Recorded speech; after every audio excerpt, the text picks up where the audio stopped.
Assalamualaikum warahmatullahi wabarakatuh. Perkenalkan, nama saya Emradil Hidayatullah, PO 713902500028. Yang saya hormati dosen pengampu yaitu Ibu Mesya Sukamadin Rusdi, MSc, selaku dosen mata kuliah Praktikum Fisika Farmasi. Baik, di sini saya akan menjelaskan materi yang mengenai rangkuman materi fisika farmasi, yaitu fenomena antarmuka, mikromiretik, dan dispersi kasar suspensi. Baik, yang pertama yaitu tegangan permukaan atau fenomena antarmuka. Tegangan permukaan adalah gaya yang bekerja pada permukaan cairan akibat adanya gaya tarik antar molekul cairan sehingga permukaan cairan cenderung mengecil.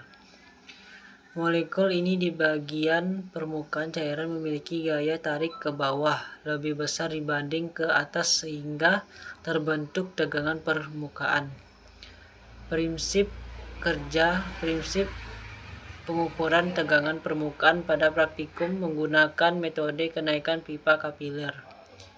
Jika pipa kapiler dimasukkan ke dalam cairan akan naik akibat gaya adhesi dan tegangan permukaan sampai tercapai keseimbangan antara gaya ke atas dan gaya ke bawah. Rumusnya yaitu Y sama dengan 12 RHPG. Keterangannya Y yaitu tegangan permukaan, R jari-jari kapiler, H tinggi cairan, P massa jenis cairan, G percepatan gravitasi. Selanjutnya yaitu klasifikasi berdasarkan pengaruh zat terhadap tegangan permukaan, yaitu zat yang meningkatkan tegangan permukaan elektrolit anorganik, sukrosa, gliserin. Zat yang menurunkan tegangan permukaan yaitu sabun, detergen, alkohol, surfaktan. Faktor yang mempengaruhi jenis cairan yaitu suhu, konsentrasi zat terlarut, surfaktan, gaya tarik antar molekul. Contoh perhitungan yaitu R 0,02 cm, H 3 cm, P 1 gram per cm kubik, G 980 cm per detik. Maka Y 1/2 dikali 0,02 dikali 3 dikali 1 dikali 980, maka hasilnya yaitu Y 29,4 Dayen per cm. Aplikasi dalam farmasi, pembuatan emulsi dan suspensi, menentukan kemampuan pembahasan serbuk obat, membantu proses pencampuran zat aktif, digunakan dalam formulasi deterjen, sabun, dan krim. 2. Yaitu mikromiretik atau ukuran partikel.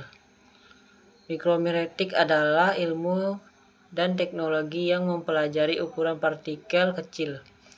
Ukuran partikel sangat penting karena mempengaruhi yaitu 1. Luas permukaan, 2. Kecepatan disolusi, 3. Stabilitas, 4. Absorpsi obat, 5. Yaitu sifat alir serbuk. Prinsip mikromiretik adalah menentukan ukuran partikel dengan metode tertentu seperti pengayakan, mikroskopi, dan sedimentasi. Pada praktikum digunakan metode pengayakan. Serbuk dipisahkan berdasarkan ukuran partikel menggunakan ayakan dengan ukuran Mers berbeda. Prinsip mikromiretik adalah menentukan ukuran partikel dengan metode tertentu seperti pengayakan, mikroskopi, dan sedimentasi. Pada praktikum digunakan metode pengayakan. Serbuk dipisahkan berdasarkan ukuran partikel menggunakan ayakan dengan ukuran Mers berbeda. Klasifikasi ukuran partikel menurut sistem dispersi. 1. Yaitu dispersi molekuler, 2. Dispersi koloid, 3. Dispersi kasar. Menurut ukuran yaitu Ferri-Quartz, 2. Quartz, 3. Moderate coarse, 4 fine, 5 very fine. Metode penentuan ukuran partikel. A. Mikroskopik optik, menggunakan mikroskop untuk mengukur diameter partikel. B. Pengayakan, menggunakan ayakan MERS berbeda ukuran. C. Sedimentasi, menggunakan hukum Stokes. Rumus sedimentasi. D sama dengan akar 18 NH per P dikurang PO GT.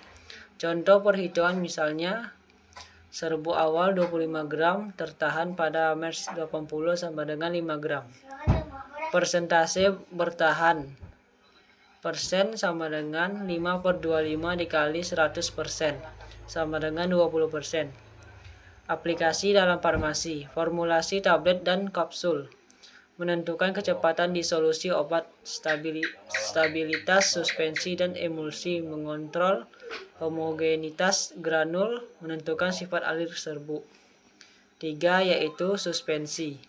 Suspensi adalah sediaan yang mengandung partikel padat halus yang terdispersi dalam medium cair dan memiliki kelarutan rendah.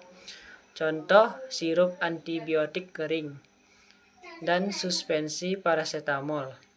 Prinsip kerja. Prinsip suspensi adalah mendispersikan partikel padat dalam cairan dengan bantuan bahan pensuspensi agar partikel tetap tersebar merata dan tidak cepat mengendap. Dalam praktikum digunakan NaCMC sebagai suspending agent dengan berbagai konsentrasi. Klasifikasi sistem dispersi, yaitu dispersi molekul atau larutan.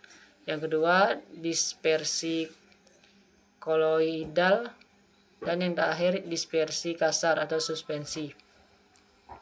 Jenis suspensi yaitu suspensi deflokulasi, partikel terpisah, pengendapan lambat, membentuk cek keras atau sulit didispersikan kembali.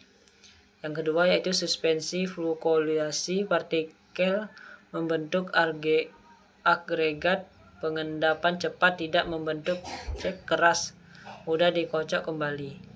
Evaluasi stabilitas suspensi, yaitu A. Volume sedimentasi, rumusnya F sama dengan FU per FO.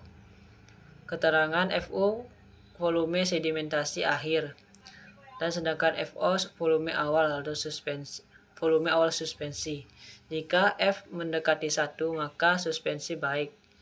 Contoh perhitungan yaitu diketahui FU sama dengan 45 mili, FO 50 mili, F 45 per 50. Maka hasilnya F sama dengan 0,9. Artinya suspensi cukup stabil karena mendekati 1. Aplikasi dalam farmasi. Sirup antibiotik, suspensi antasida, obat topikal, lotion, sediaan oral untuk anak-anak. Kesimpulannya yaitu 1. Fenomena antar muka berkaitan dengan tegangan permukaan cairan. Yang kedua, mikromiretik, mempelajari ukuran dan distribusi partikel. Ketiga, suspensi termasuk sistem dispersi kasar yang kestabilannya dipengaruhi ukuran partikel dan bahan pensuspensi. 4. NaCMC dapat meningkatkan kestabilan suspensi. Baik, itu saja yang dapat saya jelaskan dalam PPT ini. Lebih dan kurang saya mohon maaf. Wassalamualaikum warahmatullahi wabarakatuh.